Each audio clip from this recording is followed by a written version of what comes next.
सिंहासन है चमत्कारी, 32 पुतलियों वाला, इसकी हर पुतली का किस्सा है एक से एक निराला, एक से एक निराला, एक से एक निराला।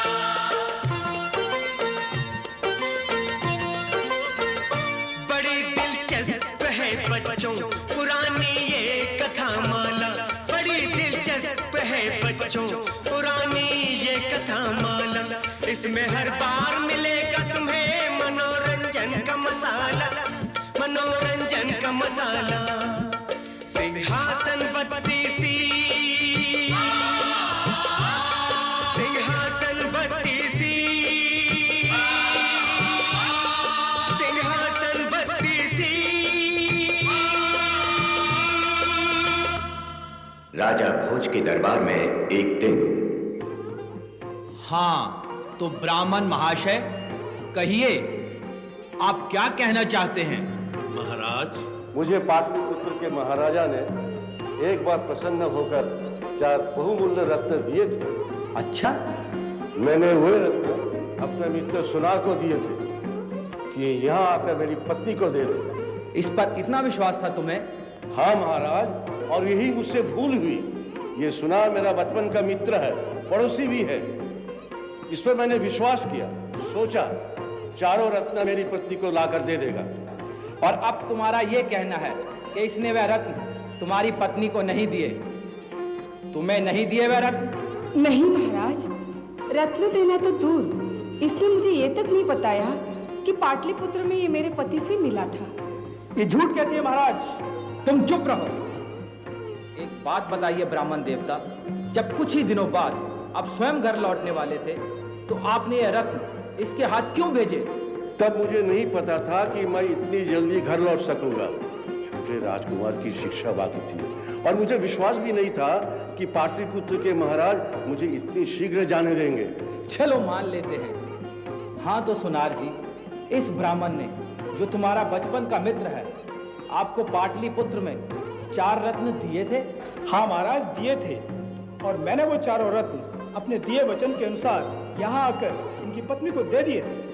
पर ये तो कह रही है, ये झूठ बोल रही है महाराज। देखो स्त्री, हमारे दरबार में झूठ बोलने वालों को हम बहुत कड़ा दंड देते हैं। मैं सच कह रही हूँ महाराज, इस सुनार ने मुझे 4 तो क्या, एक भी रत्न नहीं दिया। समझ में नहीं आता तुम दोनों में कौन झूठा है और कौन सच। ये ब्राह्मण पति पत्नी झूठ बोल रहे हैं महाराज। 4 रत्न पा लेने के बाद अब ये दोनों मुझे फंसा रहे हैं। हो सकता है इस स्त्री ने अपने पति की अनुपस्थिति में ये रत्न किसी और को दे दिए और अब पति के लौटने पर झूठे बहाने बना रही है। ये मुझ पर झूठे लांछन लगा रहा है महाराज। हमें प्रमाण चाहिए सुनार। इतने बहुमूल्य रत्न ब्राह्मण की पत्नी के सामने सौंपते समय तुम्हारे पास कोई साक्षी, कोई प्रमाण है? कोई ऐसा व्यक्ति जिसके सामने आपने रत्न दिए हो, या कोई ऐसी परिस्थिति जिससे आपकी बात सिद्ध हो सके? हाँ श्रीमान, मेरे पास प्रमाण है। क्या प्रमाण है? मेरे पास 4 ऐसे साक्षी हैं जो इस बात का समर्थन करेंगे कि पाटलिपुत्र से लौटने के बाद मैंने वो रत्न अपने मित्र ब्राह्मण की पत्नी को सौंप दिए थे। प्रमाण प्रस्तुत किए जाएं। महाराज की जय हो। कौन हो तुम? मैं मुनीम हूँ महाराज, नगर सेठ रतनपाल का मुनीम। तुम इस विषय में क्या जानते हो? महाराज, सुनार ने जब ब्राह्मण की पत्नी के हाथ में रत्न दिए थे तब मैं इसके साथ था। वे रत्न मेरे सामने दिए थे सुनार ने। ये झूठ बोल रहा है महाराज। तुम बीच में मत बोलो। ठीक है, दूसरा साक्षी कौन है? दूसरे साक्षी गांव के मुखिया है महाराज। मैं गांव का मुखिया हूं महाराज। हाँ बोलो, तुम इस विषय में क्या जानते हो? एक दिन ब्राह्मण की पत्नी मुझसे मिलने मेरे घर आई। उसने मुझे 4 रत्न बताकर कहा कि मैं इन रत्नों को बेचना चाहती हूं। नगर में कौन सा ऐसा व्यापारी है जो इन रत्नों को खरीद कर मुझे धन दे सकता है? तुम्हारी मुखिया जी से बात हुई थी? मैं इन्हें जानती भी नहीं महाराज, आज ही पहली बार इनके दर्शन कर रही हूँ। तीसरा साक्षी? मैं हूँ महाराज। ये एक गरीब दासी है महाराज, घर घर सेवा करके अपना पेट पालती है। सच सच बोलना। हाँ बता, क्या हुआ? मैं झूठ नहीं बोलूंगी महाराज, आपसे सच्ची कह रही हूँ। इसने हमें एक दिन बड़ा सा चमकीला रतन दिखाया और पूछने लगी कि बता ये रतन कैसा है और कितने का है। मैंने कहा मैं क्या जानूं, मैं एक गरीब दासी, पराए घरों में गायों का सानी पानी करके पेट भरने वाली, मैं भला क्या जानूं ये रतन कैसा है और कितने का है। लो बताओ। झूठी कहेगी, नीच उल्टा, महाराज के सामने झूठ बोलती लाज नहीं आती तुझे? अरे झूठी तो तू है जो 4 रतन पाए के डकार गई सुनार जी से। हाँ चुप रहो तुम दोनों। हाँ कोई और साक्षी है? एक और साक्षी है महाराज, मंदिर के पुजारी जी। प्रणाम महाराज। हाँ कहिए, क्या कहना चाहते हैं?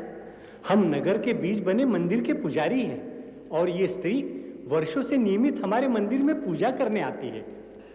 ये सच है महाराज, मैं रोज पूजा करने जाती हूँ। एक दिन ये स्त्री बड़े प्रसन्न मन से मंदिर में आई और प्रभु को बड़ी पूजा चढ़ाई। ये बोली कि आज पाटलिपुत्र से मेरे पति के कुशलता का समाचार आया है। तो पति के भेजे 4 रत्न चढ़ाए और प्रभु को प्रणाम किया। तूने मंदिर में जाकर बड़ी पूजा की थी? यदि ये सुनार पाटलिपुत्र से लौटकर मेरे पति के कुशल क्षेम के समाचार देता तो मैं मंदिर में जाकर धूमधाम से अवश्य पूजा करती महाराज, और ये रत्न मुझे देता तो मैं इसे अवश्य प्रभु के चरणों में चढ़ाती। ये झूठ बोल रहे हैं। सब झूठ बोल रहे हैं। ये नगर सेठ के ये मुनीम, गांव के मुखिया और ये मंदिर के पुजारी और ये गरीब स्त्री सब झूठ बोल रहे हैं। हाँ महाराज, ये सब झूठ बोल रहे हैं। सुनार ने लालच में आकर मेरे 4 रत्न गायब कर दिए, मेरे साथ विश्वासघात किया है और अब ये 4 झूठे गवाह खड़े करके आपको, आपके दरबार को भ्रम में डाल रहा है, धोखा दे रहा है। बानी साहब, आप सही न्याय करके मेरे रत्न वापस दिलाइए। वे कीमती रत्न मेरे पूरे जीवन की कमाई है, वो नहीं रहे तो मैं कहीं का नहीं रहूंगा। मैं आपकी शरण में हूँ, न्याय कीजिए राजा। विचित्र समस्या है। सचमुच बड़ी कठिन गुत्थी है।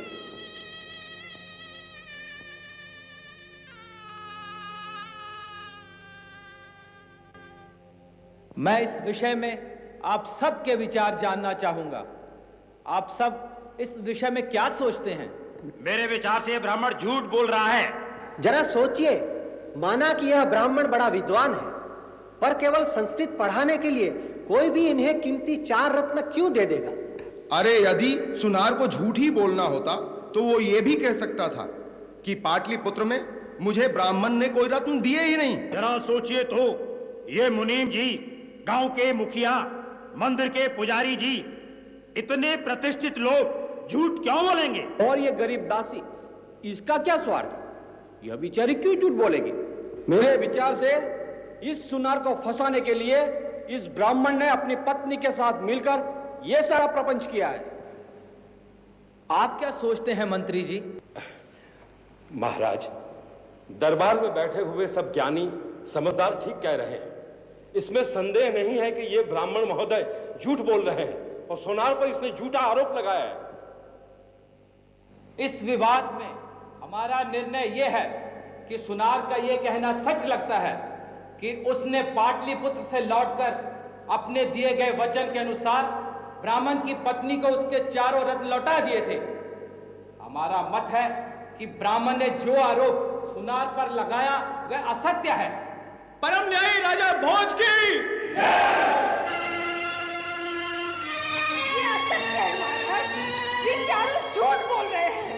पापी दुष्ट, मुझे खेद है महाराज कि आप भी इनके जाल में आ गए। ये अन्याय है, घोर अन्याय। घोर अन्याय है। मैं राजा भोजराज के दरबार में सत्य की आशा लेकर आया था, पर यहाँ दूध सुनार का फैलाया जाल काम कर गया। मेरी भी मती मारी गई जो मैं यहाँ आया। इससे तो अच्छा होता गांव के बाहर बने उस मिट्टी के टीले पर बैठे गवाह से न्याय मांगने जाता तो मुझे न्याय मिलता। हाँ हाँ, इस अन्यायी राजा से तो वो टीले पर बैठा गवाह नहीं अच्छा। अरे चाचा, राजा भोज जैसे परम प्रतापी और न्यायी राजा इनके दरबार में इतने बड़े बड़े विद्वान बैठे हों, इनकी तुलना में वो टीले पर बैठा गवार लड़का क्या न्याय देगा?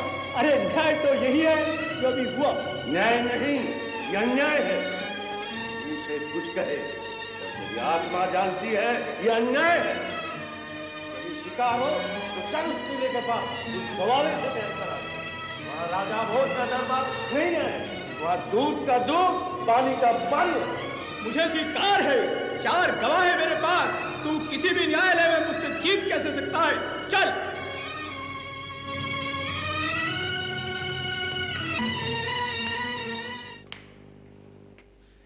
ये क्या सुन रहा हूं मैं?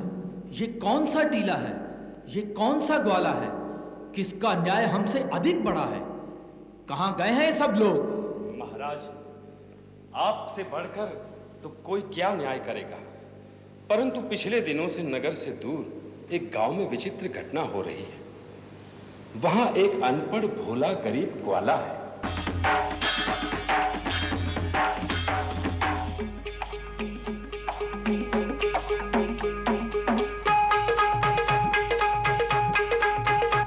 न तो उसे न्याय की समझ है, न भाषा आती है। गांव के बाहर एक मिट्टी का ऊंचा सा टीला है। वह ग्वाला उस टीले पर चढ़कर एकदम बदल जाता है, भाषा बदल जाती है। तब वह न्याय करता है, खरी खरी और सच बात बोलने लगता है।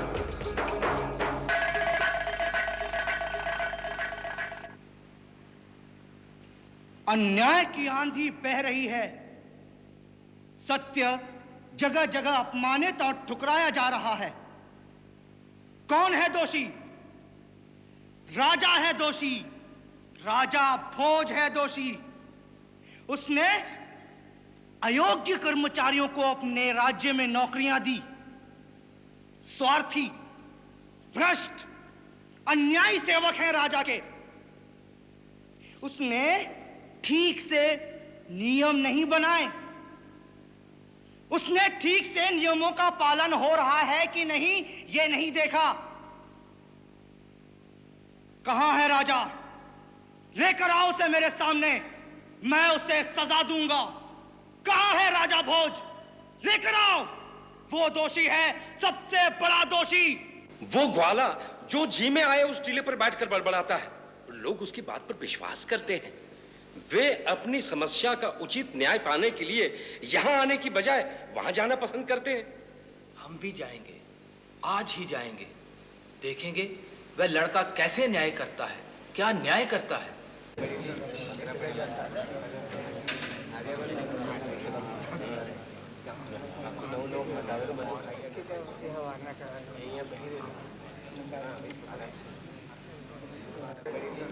उसी समस्या पर विचार कर रहा है ग्वाला जो उस दिन आपके सामने थी।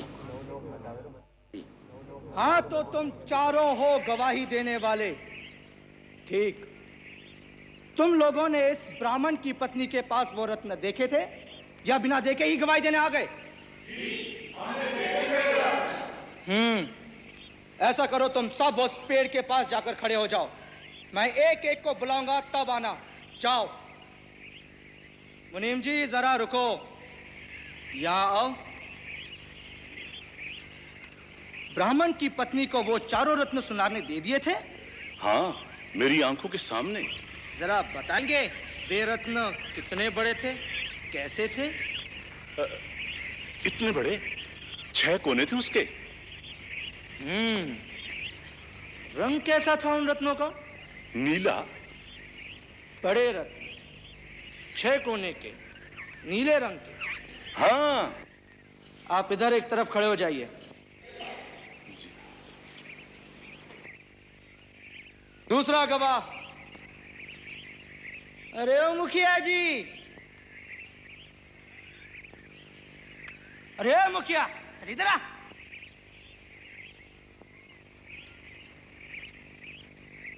सुनार ने इस ब्राह्मणी को जो रत्न दिए थे वो कैसे थे? उसका रंग, उसका आकार कितने बड़े थे? इतने बड़े, ये समझो कि चने के बराबर, पीले रंग का अठकोण। अठकोण, पीले रंग के, चने बराबर। ठीक से याद है ना? मैंने अपनी आंखों से देखे। तो ठीक है, उधर खड़े हो जाओ।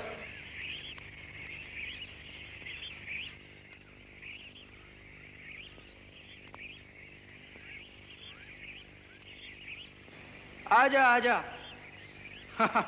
तू आजा।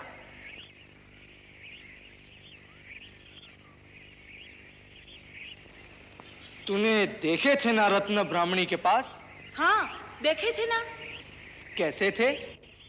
इतने सुंदर कि क्या बताऊं, मेरी तो आंखें फटी की फटी रह गई। कैसे लगते थे, हमें भी बताना। ये बड़े बड़े लाल रंग के, जैसे बड़े बड़े बेर होते हैं ना, लाल, एकदम गोल मटोल।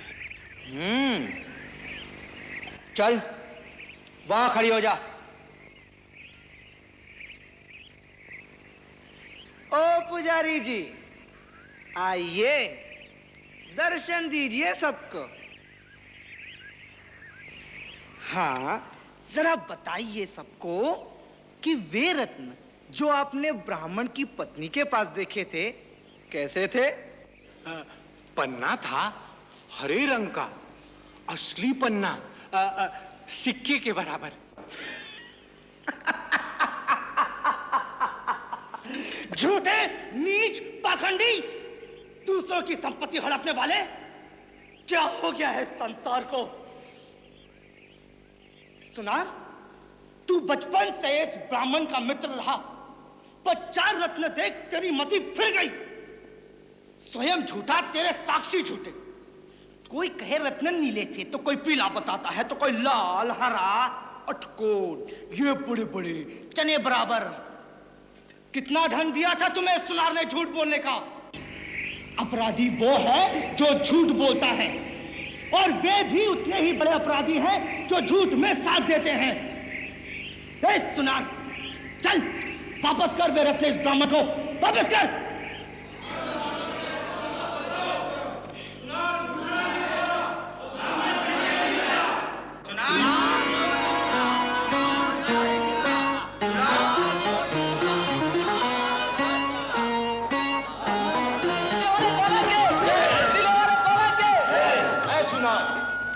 रुको महाराज।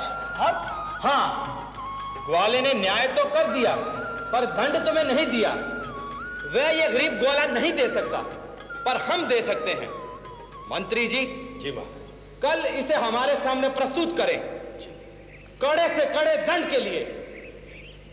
वाह,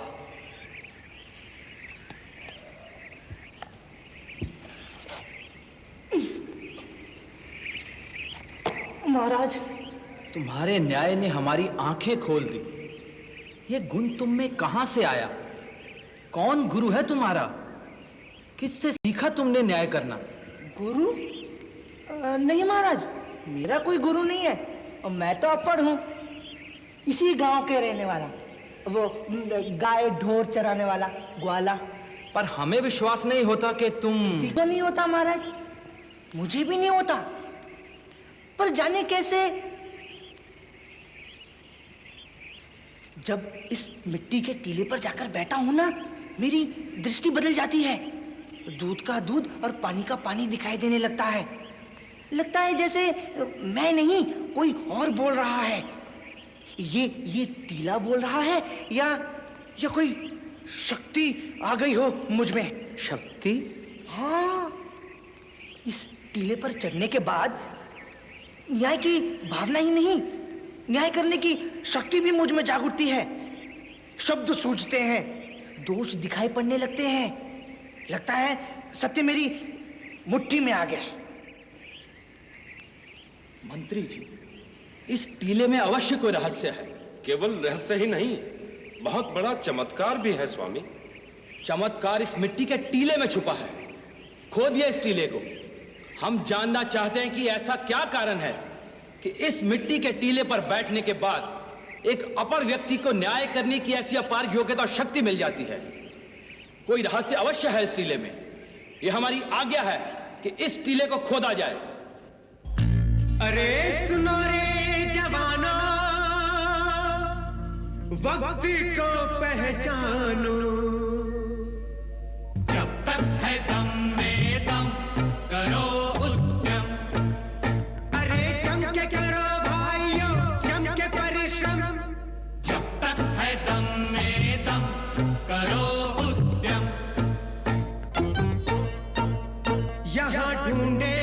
वो पाएगा, जो देर करेगा पछताएगा।